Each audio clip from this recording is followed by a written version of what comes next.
Check it out. Look at all these seeds we got here today. We're gonna be talking about seeds.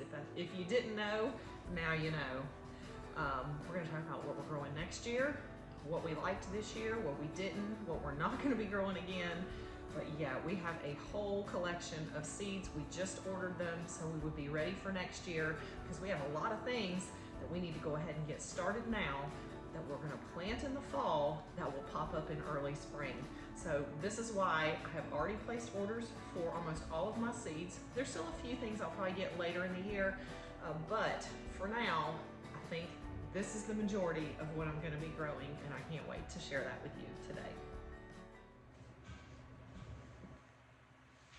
So I didn't know it before I became a flower farmer, but you have to order your seeds and your flowers and your bulbs and all the things you're gonna grow almost a whole season before you're going to grow them. It's not like with vegetables where you wait for the early spring to come around and you start placing your orders. It doesn't work like that. You really have to get your stuff in early, your orders in early. You have to get your seeds because things sell out. And so I went ahead, I placed an order for, like I said, the majority of my seeds a few weeks ago. I do get most of my seeds from Johnny's. This is not a sponsored video. I'm not sponsored by any seed company. I also get a lot from M.I. Gardner, Baker Creek, and Eden Brothers. A few others that I ordered from this year that are new to me are, hold on, let me find them. Okay, these are not new to me, I'm sorry. This is Seeds for Generations. I've used them for years. I really, really like them. And I also ordered from a company called Swallowtail Garden Seeds. They came through on some Rudbeckia for me that I was not able to find anywhere else. Who else do we use? Well, I saved some of my own seeds. So we use Row & Co Farms.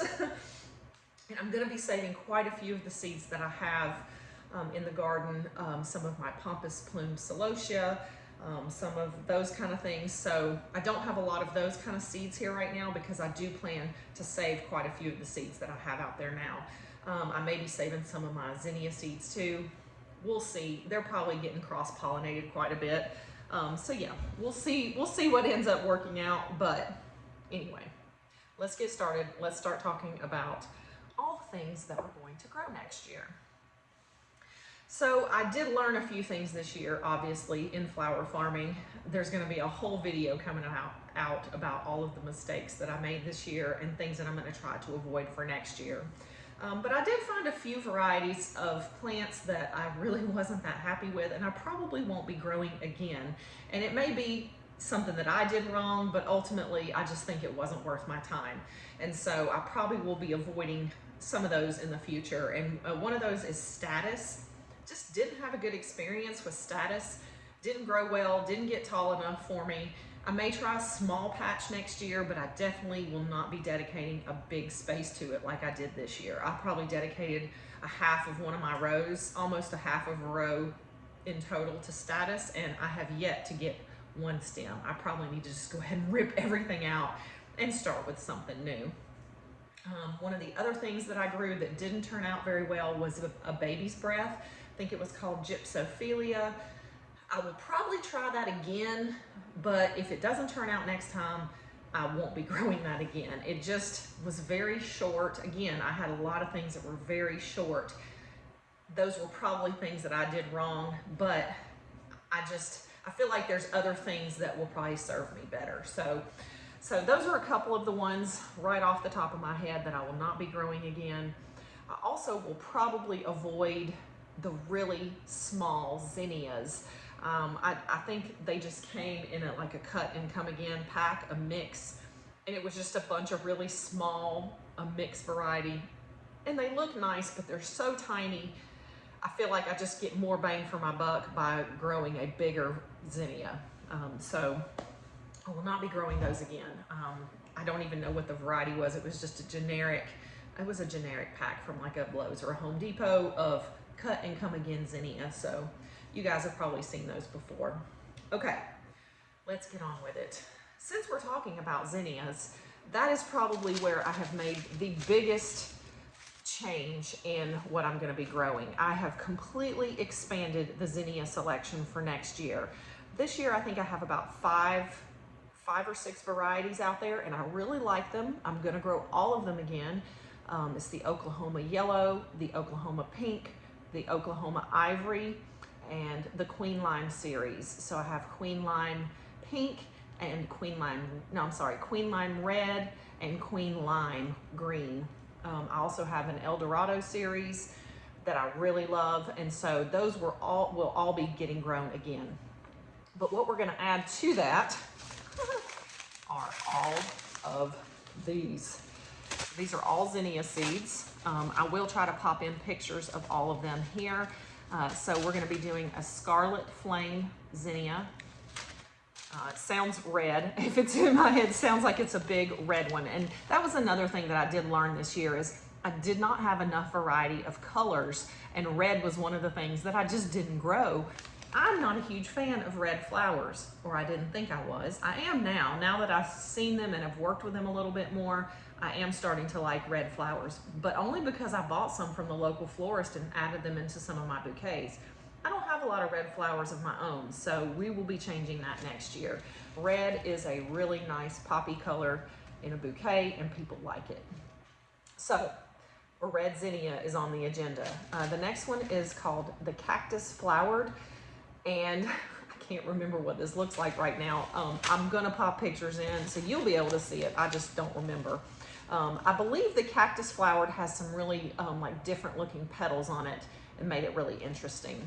This is the Peppermint Stick Mix variety, and so that is like a stripy pink and white.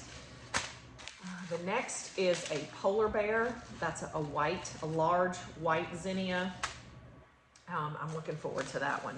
And so here we have again the Queen Lime Red, the Oklahoma series that I really like. All those were growing again. So I mentioned all those earlier, so I won't mention those again. But then here are some of the other ones that I'm currently growing, and that is this El Dorado. It's a big orange flower zinnia, and I really like that one. I've also just sown some of these Alexapure zinnias, and those are really nice looking as well. So some new ones that we're adding are the Benary's Giant in a wine color, like a nice burgundy red. That's going to be gorgeous. This is Queen Lime Mix, Queen Lime Reds. These are the ones I was telling you about that I'm growing now. I love the Queen Lime series. I cannot get enough of them. Next one is another Benary's Giant. This is in a lime color. It's gorgeous. Oklahoma Scarlet, that's a new one I'm adding. Again, a red zinnia. That's another Benary's Giant in wine. And then we have a Queen Lime Orange as well. So yeah, I think we've covered the entire rainbow with all of the zinnias that we have this year or for next year. So I'm really excited about zinnias. I'm also realizing that this video is going to be really long because I'm already 8 minutes in and we've only talked about zinnias. So I'm going to try to hurry through some of the rest. The only other thing where I'm growing a whole lot of one variety are my sunflowers. I have found that I really like having, 2 or 3 varieties every week growing of sunflowers. And so we will just be succession planting about 100 to 200 seeds every week throughout the entire growing season so that we always have sunflowers of some variety growing. So some of the ones that I have here are the Autumn Beauty. This is a branching sunflower, and I do like the Pro Cuts that just grow one, tall sunflower, but I really like that I've left some of those and they have spiked out a few more buds for me, and I've been able to cut from those over the last few weeks because I haven't had any sunflowers. So anyway, all right, we are going to be doing the Goldie Double OG. This one is really pretty. This one looks like really fuzzy in the middle and then has another layer of petals on the outside. I grew this one this year. Everybody has loved it.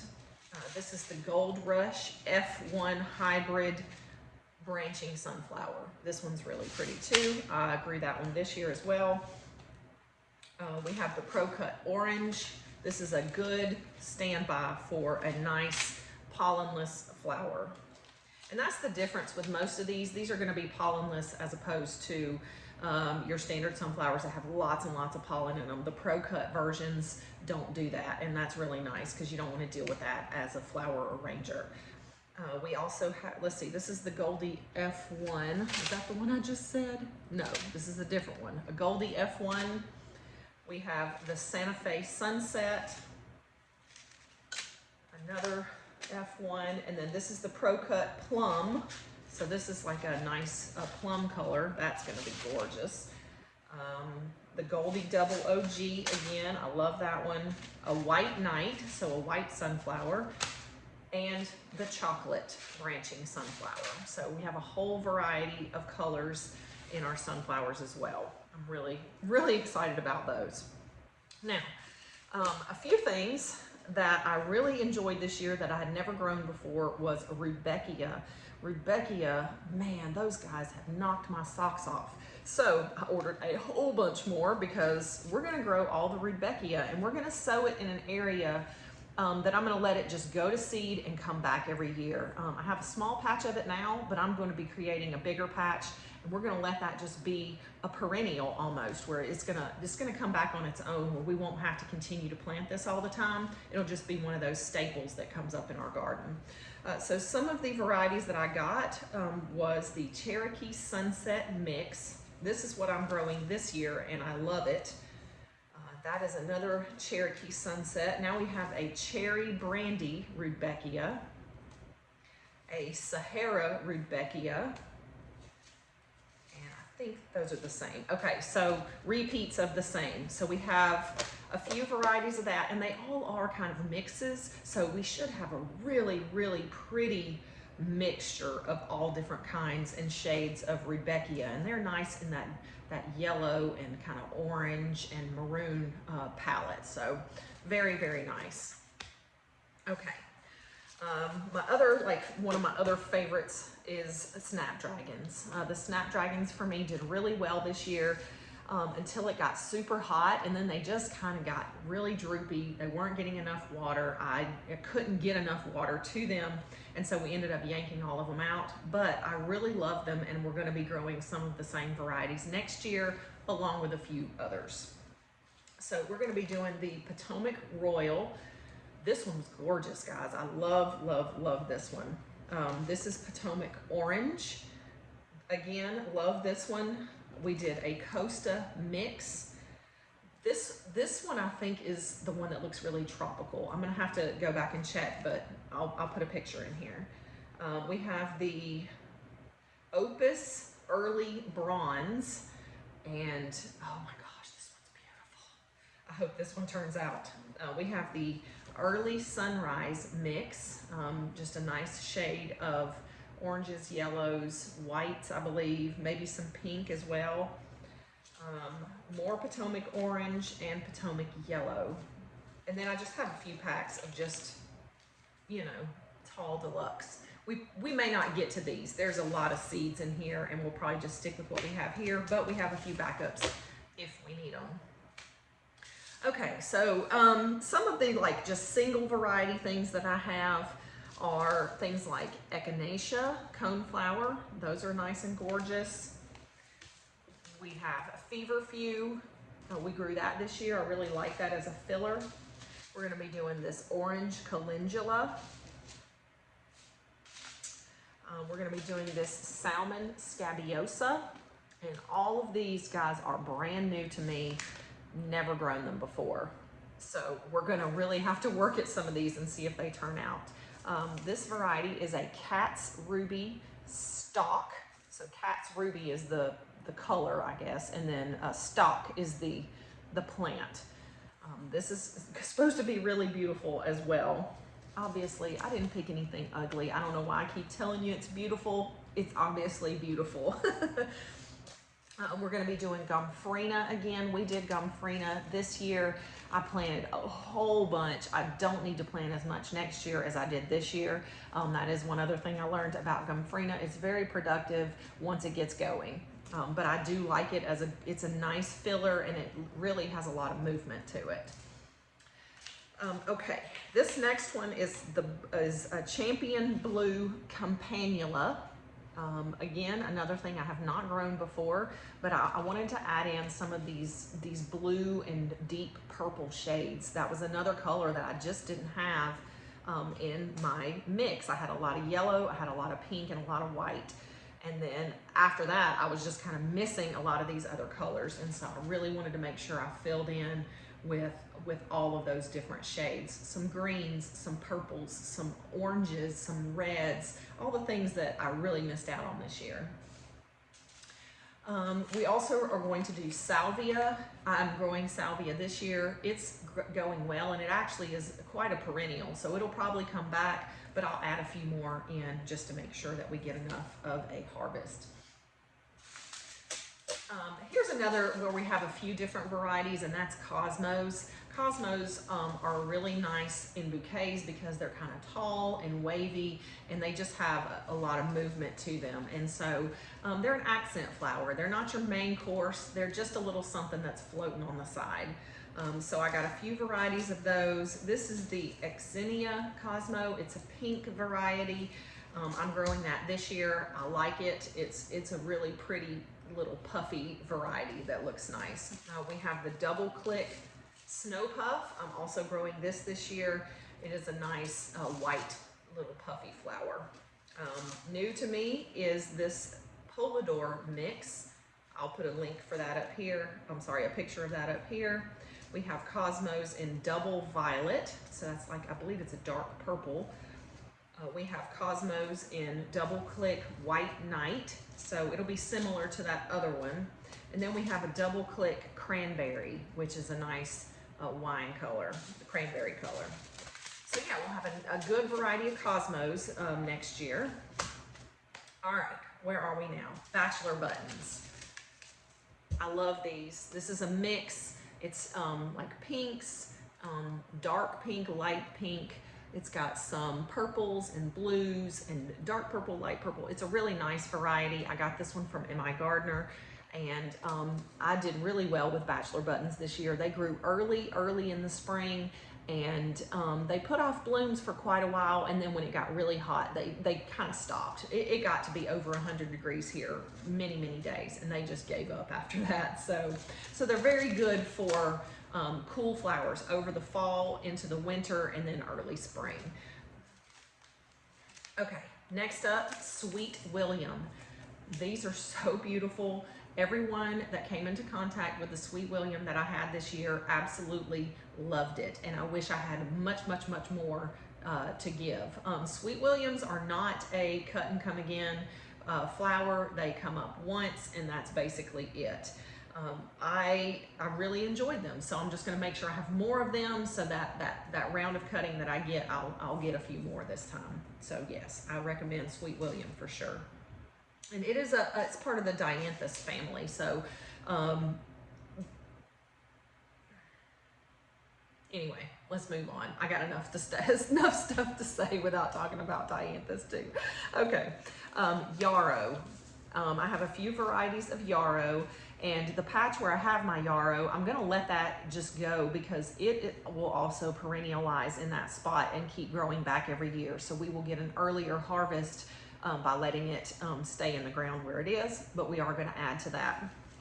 So we got the Summer Pastels yarrow. That's what we are currently growing, and we really like that variety.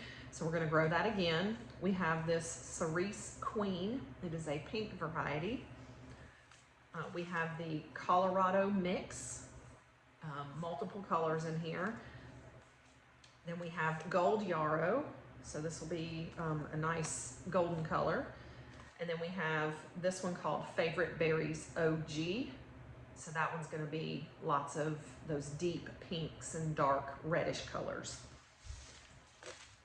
So really looking forward to those as well. All right, we are gonna be growing Daucus, False Queen Anne's lace. It's called all kinds of stuff, but we love it, and it is beautiful. I have this growing now. I'm hoping that I will be able to save some seeds from it because I'm not growing any other varieties, and we have some in here, but love this. This is so pretty. It grows wild around here all over the place, but I was going around and I was foraging it a lot, and it was so hot and I was so tired of doing that. So I'm really glad to have a little patch of it here of my own. It will probably come back on its own as well, but I'm gonna go ahead and make sure that I have some planted. All right, I mentioned celosia earlier. We're gonna grow celosia, coxcomb celosia, and pampas plume celosia. I think I have the chief mix also. And I have Kramer's Rose celosia as well. So we're gonna be growing all of those. I'm gonna be saving some of my seeds from my celosia. Hopefully we'll be able to plant those again for next year. That's why I didn't buy a whole lot more. Okay, next up. Gypsophilia. This is that baby's breath that I was telling you about that I don't know if I'm gonna grow or not. So this is a maybe. We also have blue glitter erignium. I know I'm not saying that right, but it's a blue thistle and it is beautiful. It is used a lot in floral arranging, and this was requested by my local florist. She's like, can you please grow this? And I said, yes, I'll try.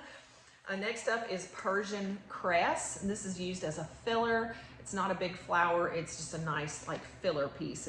It's kind of like these tall, wispy, I don't know how to describe them. So that's what it is. Next, we have a variety of grasses.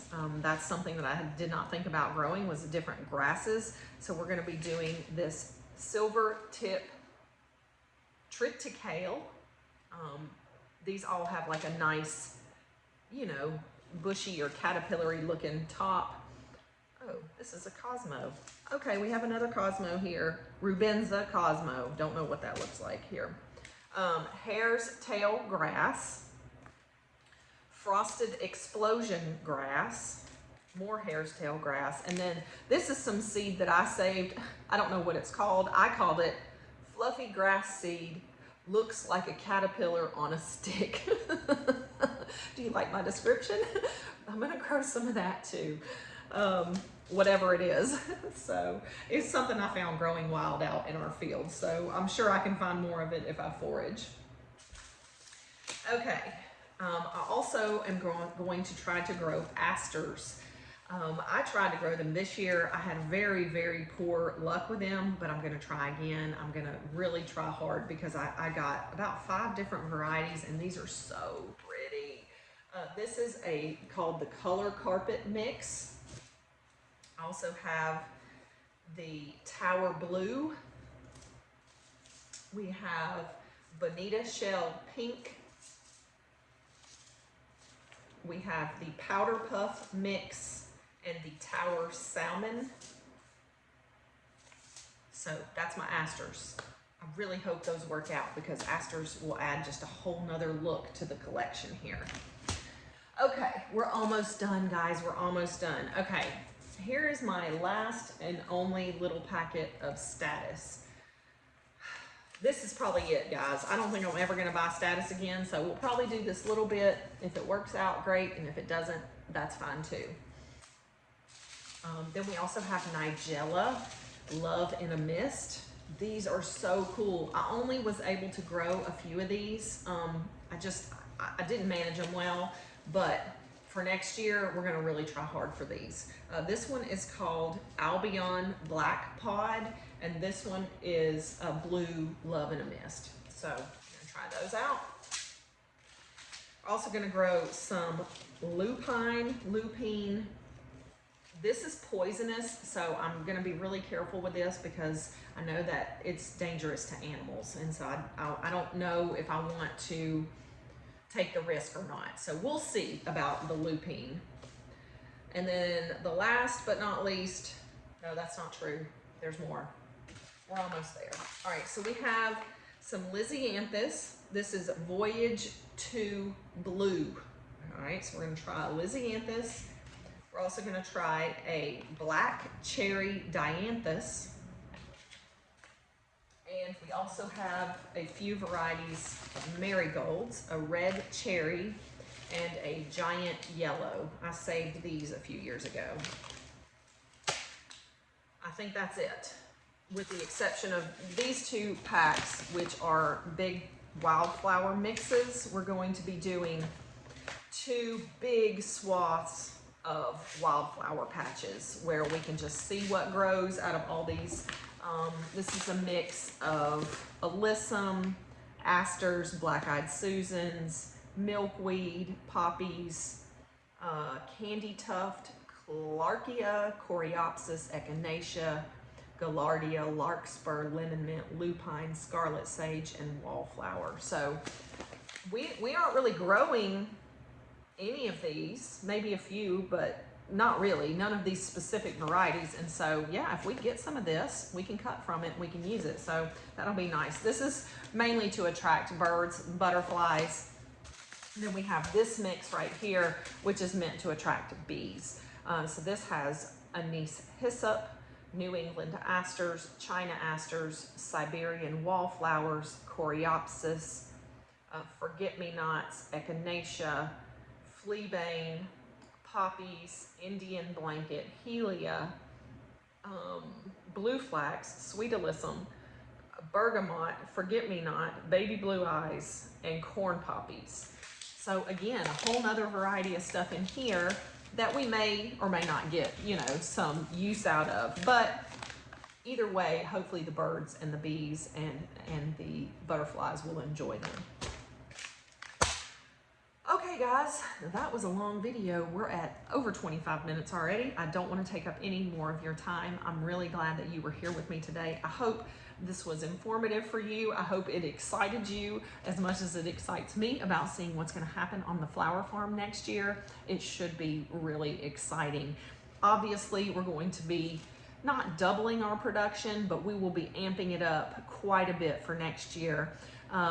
We're going to be adding multiple more rows into the flower farm where we currently are, and we're going to be adding multiple other spaces throughout the property where we can do some perennial plantings and plantings that are going to come back every year, like the rudbeckia and some of those other things like yarrow as well. So we're definitely going to have a lot to do this fall and some next spring to get all of these plants going, but I cannot wait to bring them to you. It is going to be a really, really exciting flower season next year. So stick around.